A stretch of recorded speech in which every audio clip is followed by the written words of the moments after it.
Ayon sa driver ni Yusek Cabral na si Ricardo Hernandez, alas 2 ng madaling araw nitong December 18, mula sa bahay ni Cabral sa Tatalon, Quezon City, bumiyahe sila paakyat ng Baguio. Pansamantala silang tumigil pagdating sa Cannon Road. Umaga po, dito po kami sa may Cannon Road na nagtambay po kami, nagpapalipas po ng parang lang po, tatanggal na stress. Tapos pinalis po kami ng mga pulis kasi bawal po rito, accident po yung lugar. So doon na rin na po kami ng Baguio, kumain, tapos check-in, tapos niyaya po ulit niya akong pabalik dito.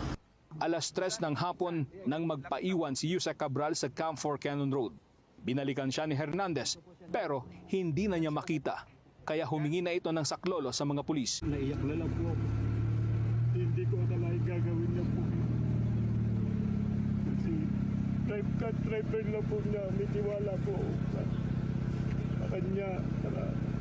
Sabi niya sa akin, tutulungan niya po. Dinala sa Cordillera Serenity Memorial Services ang labi ni Cabral.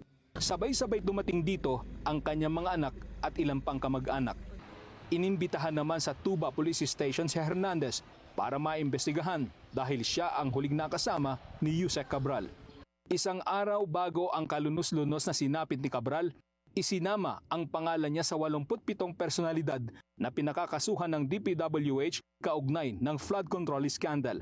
Isa rin siya sa mga sentro ng investigasyon ng ICI dahil bilang dating Undersecretary for Planning, marami raw itong nalalaman tungkol sa maanumalyang proyekto ng gobyerno. Dahil dito, hinimok ng ICI ang mga law enforcement agency na pangalagaan ang mga gadget, dokumento at computer ni Cabral dahil mahalaga ang nilalaman ng mga ito para sa isasagawang forensic examination.